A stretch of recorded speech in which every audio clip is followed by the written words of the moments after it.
중환자실로 옮긴 다음날 언니가 면회를 갔고 수치들은 조금씩 좋아졌으나 아직은 안정적이지 않으며 2-3일은 더 있어야 한다고 했습니다. 엄마는 입으로 인공호흡기를 달지 않아서 다행히 말을 할 수 있었고 의식도 있는 편이었어요. 역시나 손발은 팅팅 붓기 시작했습니다. 7월 30일 승합제를 많이 낮추었고 염기성 주사 개수를 줄이고 있다고 했습니다. 의식은 있지만 온전한 정신은 아닌 것 같았어요. 어제 언니랑 면회했던 걸 기억을 하지를 못하더라고요. 7월 31일 위급한 상황을 넘기고 일반 병실로 올라갈 예정이라는 소식을 들었습니다. 아빠와 함께 병실 나오기 전에 셋이서 대한회례에서 밥을 먹었어요. 셋이서 이렇게 병원에서 밥 먹는 게 처음이었어요. 저희가 옮기게 되는 병동은 7일 병동이고 안쪽에 장기이식 병동이 조그맣게 따로 있더라고요. 진작에 여기로 왔으면 좋았을 텐데 아마도 자리가 없었겠죠? 이식한 지 3달 반 만에 장기이식 병동으로 올라왔네요. 중환자실 앞에서 엄마 이송을 기다리는데 마침 신장이식 수술을 해주셨던 한아람 교수님이 나오시더라고요. 엄마 상태에 대해서 물어보고 신장 제거 수술도 물어봤는데 폐혈증의 원인이 신유신염인지 아직은 모르고 폐렴이 잡혔는데도 폐혈증이 그대로면 제거를 고민해 본다고 하셨습니다.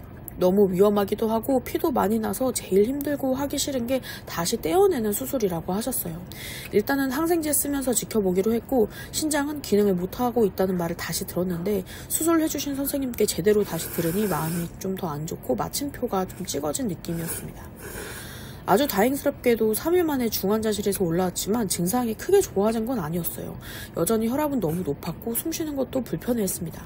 주치의 선생님이 회진하면서 중환자실에서 말하길 아마도 오래 쓰던 항생제 때문에 혈압이 오르고 젖산이 쌓였던 것 같다며 항생제를 바꾸고 좋아져서 다시 올라올 수 있었다고 했어요. 병실 환자 그 침대 머리맡에 이름표가 붙어 있는데 알러지 칸에 기존에 알고 있던 조영제 말고 약물이 추가되어 있어서 물어보니까 중환자실 가기 전에 계속 맞았던 자이복스라는 게 부작용 그리고 알러지 반응을 일으켜서 이게 추가된 것이라며 오래 쓰던 항생제를 바꿨다고 한 게 자이복스라는 것을 알았습니다. 중환자실에서 올라온 다음 날부터 몸에 열이 계속 나기 시작했어요. 고열로 하루에 2-3개, 어떤 날은 4개까지 해열제를 맞았습니다. 이렇게 많이 맞아도 되냐고 했는데 괜찮다고 4개까지 맞는 사람들이 많다고 하더라고요. 엄마는 계속되는 고열과 오한으로 덜덜 떨다가 해열제를 맞으면 땀 범벅이 되는 거를 하루에도 몇 번씩 반복했어요. 정말 너무 힘들어했습니다.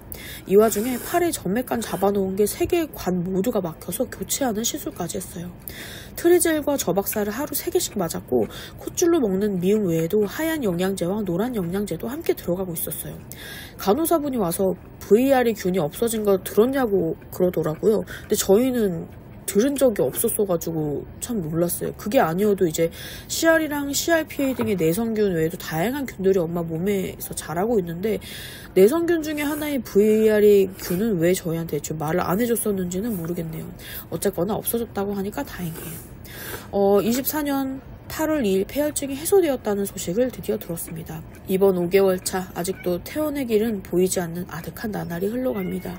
지치지 않았다고 하면 거짓말인 것 같아요. 건이는 또 토를 하고 집에 가면 놀아둘 체력이 안 되니 그냥 미안하다며 누워있기만 하고. 불면증은 심해지고 병원에서는 엄마가 잠들어도 저는 꼬박 날을 새는 날이 대부분이었습니다. 장기 입원 환자의 보호자분들 모두 정말 대단하고 응원합니다. 얼른 엄마를 비롯한 입원한 분들이 모두 쾌차하셔서 일상으로 돌아가길 바라봅니다. 오래 계속 누워서 있다 보니까 베개에 닿는 부분에 머리카락이 다 빠지고 울퉁불퉁 혈관이 다 튀어나와 있었어요. 점점 심해지더라고요. 옆으로 돌아 누우면 휑하게 빈 엄마의 두피가 그대로 보였습니다. 최근엔 튀어나온 혈관들이 아프다고 해서 스테로이드 크림까지 받았어요. 비장관 검사 후에 이광훈 교수님이 오셔서 2달이나 지났는데도 위장구멍이 아직 막히지 않았다며 수술도 고려하고 있는 중이라고 했습니다. 엄마는 부신 제거 수술 후에 소론도 스테로이드를 먹고 있었는데요. 예전에 이걸 3일 끊은 적이 있었는데 바로 혈압이 뚝뚝 떨어지고 중환자실에 갔었던 적이 있었다면서 폐혈증의 원인은 모르겠으나 소론도를 끊은 것도 이유가 될 수가 있다고 하더라고요. 위장 구멍을 빨리 막는 것이 중요하기 때문에 8월 8일부터 소론도를 끊지는 못하고 반으로 줄여서 먹어보기로 했습니다. 매일 몇 번씩 고열에 시달리는 엄마의 눈에 실핏줄이 다 터져서 흰자 부분이 빨갛거나 갈색이었어요. 감염내과에선 센 항생제를 너무 오래 써서 열이 날 수도 있으니 항생제를 전부 다 끊어보자고 했습니다.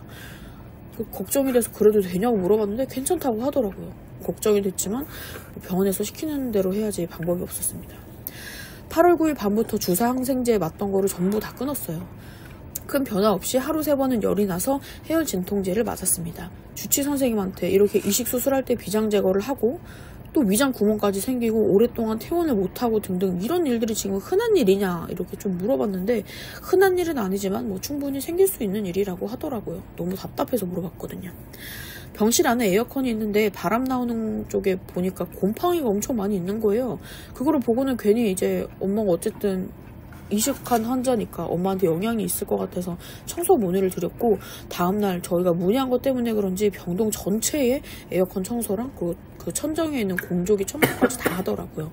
청소를 해주시면서 이거 안쪽에는 깨끗해서 전혀 문제가 없다고 입구에만 그런 거니까 건강이랑은 전혀 상관이 없다. 염려하지 않아도 된다고 하시더라고요.